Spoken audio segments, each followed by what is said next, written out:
بسم اللہ الرحمن الرحیم۔ پاکستان دے رنگ چینل کے ساتھ آپ کا ہوسٹ مجاہد شاکر سرگانہ حاضر خدمت ہے۔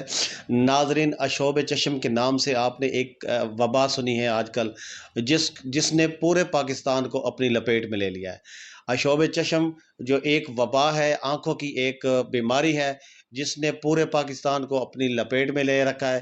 خاص کر کے جو چھوٹے چھوٹے بچے ہیں، جو اسکولوں میں بچے پڑھتے ہیں، ان کو وہ یہ جو کافی جو ہے متاثر کر رہی ہے۔ اب اشوب چشم کے بارے میں جو ڈاکٹر حضرات کہتے ہیں کہ ان کو جو ایک دوسرے سے یہ بیماری منتقل ہوتی ہے اور وقفہ کرنا چاہیے۔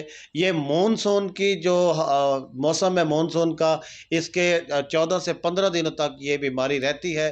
مزید میرے ساتھ جو ہے ڈاکٹر احمد حسنین صاحب موجود ہیں، وہ بتائیں گے کیا اشوب چشم جو بیماری ہے وہ کیا ہے اور یہ وبا کیسے پھیلتی ہے اور اس کے لیے کیا احتیاطی تدابیر استعمال کرنی چاہیے۔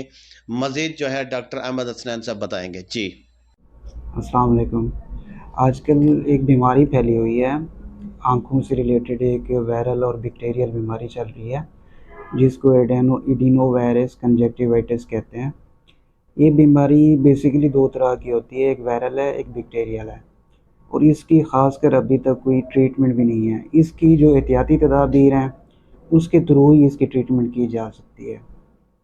سب سے زیادہ اس کی احتیاطی تدابیر میں آپ یہ لے لیں کہ آپ نے آنکھوں کو بار بار واش آؤٹ کرنا ہے تاکہ آنکھوں کے اندر کسی بھی طرح کی کوئی بیکٹیریا یا وائرس ہیں ان کو کلین آؤٹ کیا جا سکے۔